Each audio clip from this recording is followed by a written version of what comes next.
घोरनाथ आयो।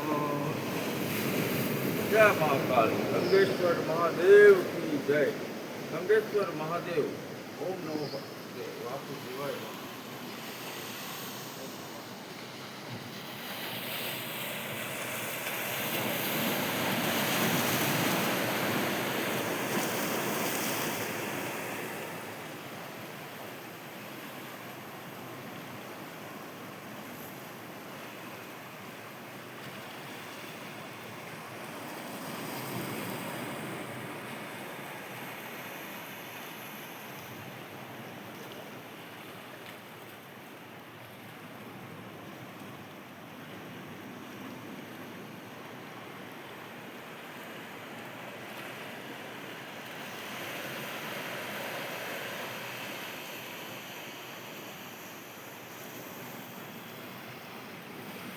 जय महाकाल। राख निरंजन गंगेश्वर महादेव दीव।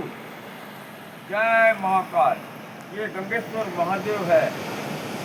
पर 5 पांडवों ने भगवान शिव की शिवलिंग की स्थापना की थी और आज की तारीख में यहाँ पर एक 7 धारा में जो जल की धारा आती है वो मिट्टी आती है और गंगेश्वर महादेव का चरण स्पर्श करने के लिए दरिया देव भी यहाँ पर आते हैं। जय श्री कृष्ण, राधे कृष्ण।